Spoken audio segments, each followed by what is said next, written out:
밤에 주께서 환상 가운데 바울에게 말씀하시되 두려워하지 말며 침묵하지도 말고 말하라.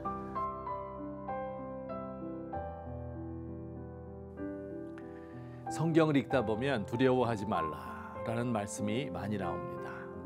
리처드 범브란트라는 루마니아의 목사님은 공산치하에서 14년간 감방 생활을 하였는데 그는 감방에서 성경을 읽는 중 성경에 두려워하지 말라라는 말씀이 366번이 있다 하는 것을 발견하였답니다. 매일 한 번씩 두려워 말라고 말씀하시고 심지어 4년마다 한 번씩 있는 윤년에도 두려워하지 말라는 의미로 우리 하나님이 그렇게 주신 것이라고 설명했습니다. 그런데 반대로 성경에 두려워하라 하는 말씀도 많이 나옵니다. 성경을 읽다 보면 경외하라라는 단어가 많이 나오지요. 하나님을 경외하는 것이 지식의 근본이다 이렇게 말할 때처럼 말입니다. 영어로는 fear입니다. 두려워한다는 말이죠. 성경에 두려워하지 말라는 말씀과 두려워하라라는 말씀이 다 나온다면 어떤 말씀을 따라야 할까요? 두려워하지 말아야 합니까? 아니면 두려워해야 합니까?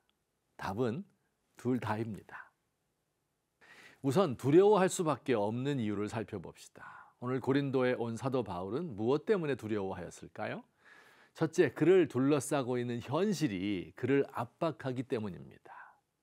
고린도라는 도시는 동방과 아프리카와 유럽을 잇는 긴 무역로의 중간에 위치하여 인구가 많고 부가 집중된 60만의 대도시였습니다. 대도시가 다 그렇듯이 고린도는 우상숭배와 음행으로 유명하였습니다. 뱃사람들이 바다에서 폭풍의 배가 뒤집히지 않도록 바다의 신에게 제사를 드렸고 오랫동안 배를 탄 선원들의 굶주린 성욕을 채우기 위하여 향락산업이 발달하였습니다. 고린도의 높은 언덕에는 사랑의 여신 아프로디테의 신전이 있었고 그 신전에 여사제 1000명이 있었는데 이들은 밤에는 장녀가 되어 거리를 돌아다니며 돈을 벌었다고 합니다. 이런 도시에서 복음을 전하는 일은 바울을 두렵게 만드는 일이었습니다. 둘째, 바울이 받은 하나님의 명령이 어렵고 무겁기 때문에 두려워할 수밖에 없습니다.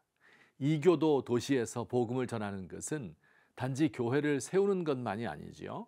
로마 제국의 강한 세력과 대항하여 복음의 우월성을 드러내고 능력과 사랑으로 사람들을 변화시켜야 합니다. 바울이 세워야 할 교회는 죄를 이기는 거룩한 교회여야 하고 헬라인과 유대인 사이의 장벽이 무너지고 노예와 주인이 함께 밥을 먹으며 교제하는 공동체가 되어야 합니다. 정녕 인간의 힘으로 되는 일은 아닌 듯 싶습니다. 세 번째, 바울 자신은 약하고 죄에 빠지기 쉬운 한 인간이기 때문입니다. 현실이 그를 억압하고 그가 이루어내야 하는 하나님의 일은 지엄한데 이를 행해야 할 바울의 의지력은 너무 약합니다. 바울은 본래 의지력이 강하고 신념이 굳은 사람이었지만 그도 인간인지라 고린도에서 복음을 전할 때 자신은 약하고 두려워하고 심히 떨었었다라고 고백합니다. 지금 사도 바울은 고린도에 와서 두려워하고 있습니다. 현실이 녹록지 않고 하나님이 기대하시는 바는 큰데 그는 약하고 두려워하며 떨고 있습니다. 바로 이때 하나님께서 환상 가운데 말씀하셨습니다. 두려워하지 말며 침묵하지 말고 말하라. 내가 너와 함께 있음에 어떤 사람도 너를 대적하여 해롭게 할 자가 없을 것이니 이는 이 성 중에 내 백성이 많음이라 라고 말씀하셨습니다. 이 환상을 보고 음성을 듣고서 바울은 정신을 차리고 기운을 내었습니다. 하나님이 그와 함께 계셔서 대적자들이 그를 넘어뜨리지 못하게 하겠다고 약속해 주셨기 때문입니다. 하나님이 두려워하지 말라라고 말씀하시는 것은 현실을 모른 채 괜찮아, 다 잘할 수 있어 라고 이야기하는 것이 아닙니다. 현실이 냉혹하고 잔혹하고 우리를 주눅들게 만들지만 그 현실에 직면하여 두려워하지 말라는 것입니다.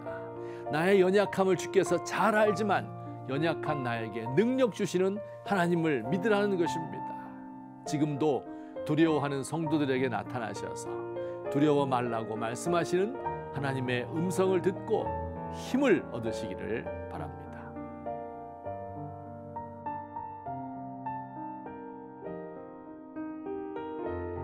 주님, 때로 삶이 무섭고 현실이 두려워 위축되고 주눅들어 꼼짝을 못할 때가 많습니다. 마귀가 우리에게 공포심을 심어주어 저항하지 못하고 노예처럼 살게 합니다. 주여, 두려워하지 말고 말하라 말씀해 주십시오.